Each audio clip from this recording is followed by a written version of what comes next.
Sometimes parents will say that you're impossible to talk to because you don't agree with them. But being willing to have difficult conversations and being unwilling to provide emotional validation on demand aren't necessarily the same. There's a difference between refusing to communicate and pretending to agree with something when you don't. Some people can tolerate disagreement because they understand that two people can see the same situation entirely differently. Others experience disagreement as rejection or even an attack. This can become especially pronounced when a conversation includes something that a parent doesn't want to examine. You may bring up something that happened years ago or point out a contradiction or simply say something like, I don't see it that way. And suddenly you're accused of being argumentative, negative, disrespectful, and impossible to talk to. The issue isn't that you're not willing to have a conversation. It's that the conversation is no longer emotionally comfortable for the parent. There is a big difference between conflict and condemnation. Some people are easily able to have discussions where they disagree, but they don't make the other person feel as if they're a bad human.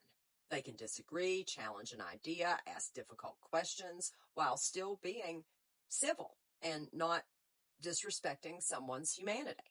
Some of the most meaningful conversations involve disagreement.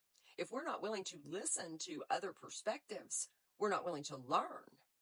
If you think you know everything and you're not going to listen to somebody that disagrees with you, you have closed your mind off to new information.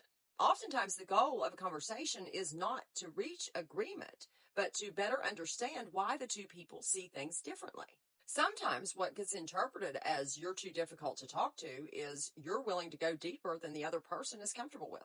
This is where emotional regulation becomes important. A parent may be perfectly capable of discussing neutral topics, but once the conversation touches something emotionally threatening, their ability to engage can disappear.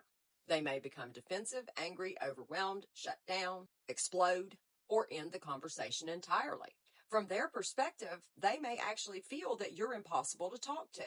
But what they're actually experiencing is their own inability to remain regulated while listening to something they don't want to hear.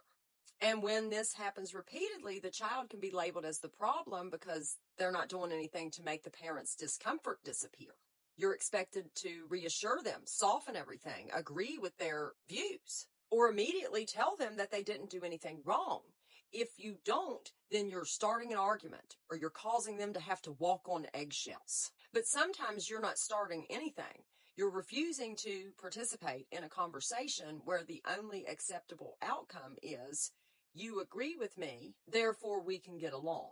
Healthy communication has room for disagreement. It has room for someone to say, I don't agree with you, without that statement becoming a personal attack. It has room for uncomfortable truths. If every difficult conversation has to end with one person being emotionally soothed and the other has to drop their viewpoint, that's not really mutual communication. That's one person regulating themselves through another person's agreement. We can all be too intense, defensive, or overly reactive at times. But it's worth questioning if it's the disagreement itself that makes someone difficult. Oftentimes, the person who is being accused of being impossible to talk to is the one who approaches conversations without being condemning, without pretending, and without requiring that everyone agree in order for the relationship to remain safe. A relationship that can survive only when you agree is not a relationship built on communication.